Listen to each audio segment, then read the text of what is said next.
Good evening, ladies and gentlemen. Welcome back.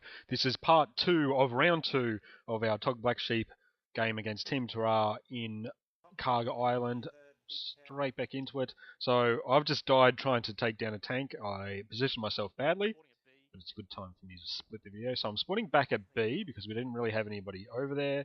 It's not being capped or anything yet, but it's always a good idea to have people near, and this is our point that we're meant to be holding. So I can see a crowd of people on my screen over there towards C, but I want to get back to where my squad is anyway, so I'm close enough to B to kind of mount a defense if needed, but I also want to be near my squad in case we get ordered to go somewhere else.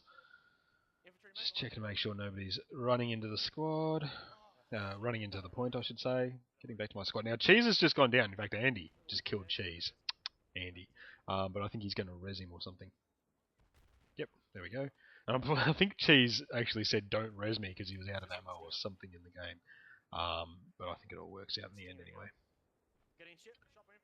So we're actually taking D. We lost our first round by 89 points, but if you look at the scores right about now, we're actually, in this second round, we're now up by about 109 points.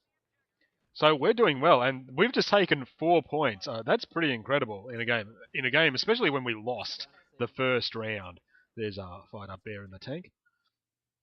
So we're all over C here. I call those guys in the crates there. They were lined up nicely. I was able to mow those guys down pretty easily. They were moving. I wasn't. Had a perfect line of sight on them. It's very easy kills when you catch your enemies like that. Lots of rezzing. I came over to do some rezzing. One of the guys beat me to it most of the time. And there's a guy right there, which I was not expecting, but I managed to pick him up too. I think I caught him changing guns or reloading or something like that because he just killed our teammate. Now we're losing B, and we didn't keep a close enough eye on it. We should have known that much earlier, like while it was being decapped, rather than only noticing once it was at this point. So, boom. He gets killed by the exploding truck there. Fired up there, put a tank shell into the truck, which blew up and killed the guy hiding behind it. So always be aware of that. Don't stand next to things that are going to blow up if there are enemies with RPG launchers. We lose our tank there, unfortunately. None of us had a repair kit.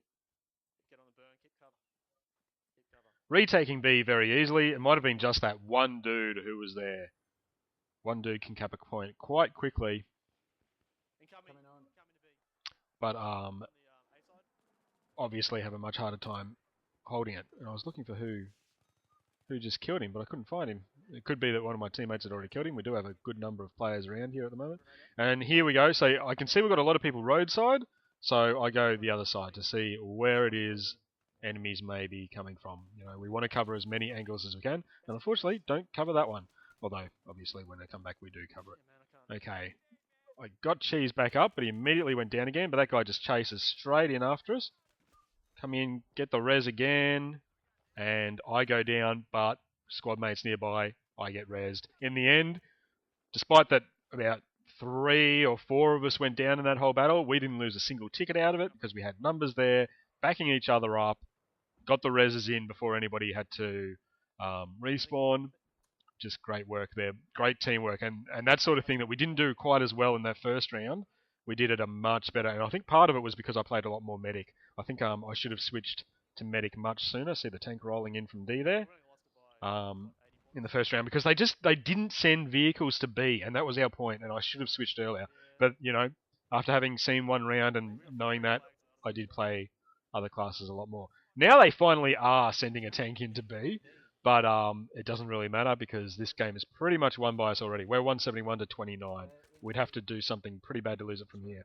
I don't think I actually got killed by that guy that I was about to shoot at. I'm pretty sure I got hit from a second direction. And you do not want to be going 1v2 unless those two are kind of one guy standing right behind the other, in which case it's a nice easy double kill, assuming you can kill the first one before he kills you, obviously. No res that time, but it does give me the chance to come back as a anti-tank, get the rocket just over, I think it was Andy's head there or someone, and managed to hit the tank, so I was pretty happy with that shot. When I fired, I thought, oh, that was pushing it a little close for comfort, but that all worked out in the end. I saw a guy over there and I thought I could RPG him. But I thought, no, we've got numbers here. I'll just come in and do that. Oh, but there was a second guy behind him. He'd probably just spawned. So I get taken down. Does he res his other guy? Neat picks him up. I don't know if he had already res somebody though. So I don't get resed, and Neat is down. So there we go. Adiz, who I think is the guy I got. So he must have been resed. And here I think I'll spawn on the chopper and I'll just fly into B. But I wasn't in comms with my Oh no, I would have been in comms with him. I wasn't sure where Fight Up Bear was going to take it, so I thought I'll just drop out. Or Andy actually, it looks like is in it. I'll just drop out at A and try to cap that instead. There was nobody here because I was the only person on it, and it started capping immediately. So you immediately know there's no enemies in the cap zone then, unless somebody just spawned in behind you as soon as you stepped on it, kind of thing. And in the end, this was a nice, easy take. We just wanted to shore up our points. There we go. We've captured A. We've retaken C. We still had D. So we're still 3 points to 1. 9 tickets left on the enemy's clock. We're still at 150. And we did a great job turning this game around from a 89-point deficit to, in the end, it'll probably be about a 60, 61, 62. I think it was 151 that we finished on. So 62-point victory once you minus our 89 points away from the 151 we got in the second round. So great work there. Let's have a look at who did well. Custard did much better in the second round. I think he said that himself. Neat Cheese doing well as usual. 14 deaths, 14 kills for only 5 deaths. That's great work, and he rezzed a lot of people. I got 15 and 5. Haha, pipped you, Neat. Although he got more rezzes than me or something because he got more points. So there you go. Great work out by us. Really happy to have been a part of Blacksheep. This was our last game. It's our last game, assuming we don't get into finals, which is assuming Exile 5s beats Honey Badgers, which is pretty likely. So, thank you to everybody we've played with. Hopefully, we'll be playing with a lot of you again in the future very soon. Have fun all.